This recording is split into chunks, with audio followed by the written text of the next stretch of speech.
Have you ever wondered how the Titanic, the most luxurious and supposedly unsinkable ship of its time, met its tragic end? The Titanic, an epitome of luxury and grandeur, was a marvel of the early 20th century. Towering at 175 feet and stretching over 880 feet, she was the largest ship of her time. The hype around her maiden voyage was palpable. From the opulent first-class accommodations to the state-of-the-art technology, she was a symbol of human achievement. More than that, she was deemed unsinkable. With 16 watertight compartments designed to keep her afloat in the event of a mishap, she was a testament to the advanced engineering of her era. But as we all know, the Titanic didn't complete its maiden voyage, a tragic reality that has intrigued many for over a century. The Titanic set off on its maiden voyage from Southampton to New York City on April 10, 1912. This was a journey that exuded an air of optimism and grandeur. Aboard the ship were over 2,000 passengers, each filled with a sense of anticipation and wonder. The Titanic was a marvel of its time, a symbol of human ingenuity and luxury. The air was thick with excitement as the ship pulled away from the dock, a spectacle that drew in a large crowd of well-wishers, waving their goodbyes and cheering on the passengers. The journey ahead was seen as more than just a simple crossing of the Atlantic. It was a testament to mankind's triumph over nature. The Titanic was not just a ship, but an embodiment of hope and progress.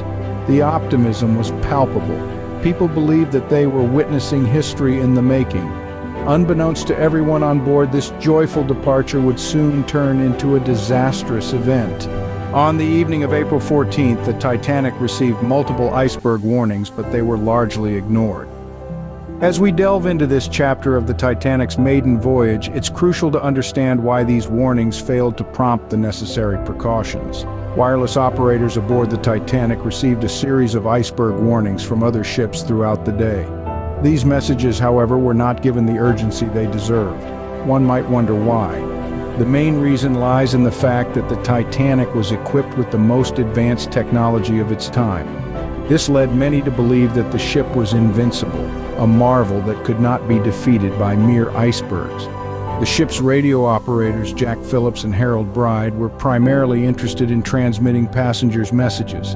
The iceberg warnings were seen as less important and at times even an annoying interruption to their work. When the Californians sent a warning about ice in the ship's path, Phillips famously responded, "Shut up, I am busy." Adding to this, the Titanic was traveling at high speed. Captain Edward Smith, a seasoned seaman, had chosen to maintain the ship's speed despite the iceberg warnings. This decision stemmed from the widely held belief that even if the Titanic were to hit an iceberg, the damage would not be significant. The ship was, after all, touted as unsinkable. Moreover, the concept of an iceberg warning wasn't as well defined as it is today. Ships would often sail through ice-infested waters without incident. There was a certain complacency, a false sense of security that had been built over years of successful transatlantic crossings. But as we now know, this complacency, coupled with the dismissal of the iceberg warnings, would contribute to one of the most devastating maritime disasters in history. The Titanic, despite its grandeur and technological advancements, was not immune to the formidable power of nature. The ignored warnings and the high speed of the Titanic set the stage for the impending disaster. As we move forward, we'll explore the chilling moments of the collision and the desperate attempts at evacuation. Stay tuned as we continue this journey into the heart of the Titanic's tragic tale. At 11:40 p.m., the Titanic collided with an iceberg. The moment that would forever change maritime history had arrived. The Titanic, the largest and most luxurious ship of its time, hit an iceberg in the North Atlantic Ocean. Picture this. The night was quiet, the waters calm. Suddenly, a chilling scrape against the ship's starboard side reverberated through the Titanic's massive frame. A low, grinding crunch of metal against ice, a sound that would spell the doom of the so-called unsinkable ship. The iceberg, a silent sentinel in the dark, had torn a massive hole in the hull of the ship. But the damage was not immediately apparent. The Titanic's design, a marvel of engineering at the time, was meant to keep it afloat even in the face of such a disaster. The ship was divided into 16 watertight compartments. In theory, even if 4 of these were breached, the ship could still stay afloat. However, the collision was not a simple puncture, but a long tear along the side of the ship, breaching 5 of these compartments. The ship's design, once its saving grace, was now its downfall. The compartments were not completely sealed off from each other at the top, and as each compartment filled with water, the ship began to tilt forward. This tilt allowed the water to spill over into the next compartment, a fatal flaw that led to the rapid sinking of the ship. The water rushed in with an unstoppable force. The crew and passengers could only watch in horror as the ship listed, the bow plunging deeper into the icy waters. The stern rose high into the air, silhouetted against the starlit sky. The ship's lights flickered, then went out, plunging the scene into darkness. The Titanic, once believed to be unsinkable, was now rapidly sinking.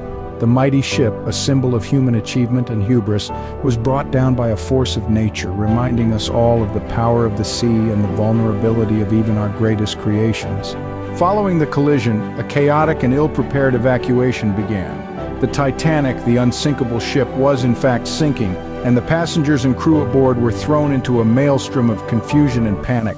The every-man-for-himself mentality was, sadly, starting to take root. The ship, a marvel of modern engineering, was not equipped with enough lifeboats for all its passengers and crew. The designers, confident in Titanic's invincibility, had deemed a full complement of lifeboats unnecessary. This oversight would prove to be tragically fatal. The lifeboats that were available were hastily launched, many not nearly filled to capacity. The concept of women and children first was enforced haphazardly, with some officers interpreting it strictly, while others took a more egalitarian approach. This inconsistency only fueled the panic and confusion among the passengers. The crew, undertrained and ill-prepared for such a disaster, struggled to maintain order. Many passengers, unaware of the gravity of the situation, chose to stay on the perceived safety of the ship rather than venture into the cold, dark ocean in a small lifeboat. The evacuation was a picture of chaos, a stark contrast to the elegance and grandeur that the Titanic was known for. The ship's orchestra, in a poignant act of courage, continued to play, trying to provide some semblance of calm amid the pandemonium.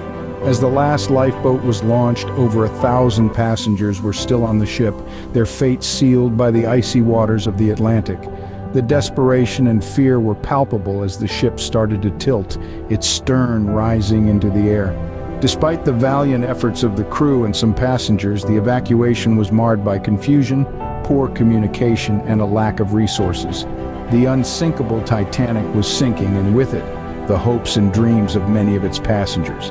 The lack of lifeboats and the chaotic evacuation led to an unimaginable loss of life. The Titanic disaster stands as a grim reminder of the cost of overconfidence and lack of preparedness. It's a story of human error, hubris, and the harsh reality of nature's indifference to man's ambitions. In the early hours of April 15, 1912, the Titanic succumbed to the icy waters of the North Atlantic. The unsinkable ship, a marvel of human engineering, was no match for the power of nature. As the clock ticked away, those final moments were filled with a chilling blend of desperation, disbelief, and impending doom. The Titanic, once a symbol of luxury and grandeur, was now a sinking monument of human folly. Despite the frantic efforts of the crew, the ship's fate was sealed. The iceberg had punctured the ship's starboard side, damaging 5 of the 16 watertight compartments. The ship was designed to stay afloat with 4 compartments flooded, but 5 was one too many. As the lower decks filled with water, the bow began to dip beneath the surface, causing the stern to rise into the air. The ship, over a quarter of a mile long, groaned under the immense strain. The lights flickered, then went out, plunging the ship into darkness. It was a dreadful, tangible symbol of the end. In those moments, the Titanic began to fracture. With a thunderous noise that echoed across the silent ocean, the ship broke apart between the 3rd and 4th funnels. The bow sank first, pulled down by the weight of the water. Moments later, the stern followed, spiraling downwards into the icy abyss. Those still on board were plunged into the freezing ocean. The lifeboats, scattered across the dark expanse of water, were helpless to do anything but watch as the Titanic disappeared beneath the waves. The sea, once a mirror of the starlit sky, was now a graveyard. In less than 3 hours, the Titanic had sunk, taking with her over 1,500 lives. This was not just the sinking of a ship, but the shattering of an illusion. The belief in human invincibility lay in ruins at the bottom of the ocean. The sinking of the Titanic remains one of the most tragic maritime disasters in history, a stark reminder of human error and the power of nature.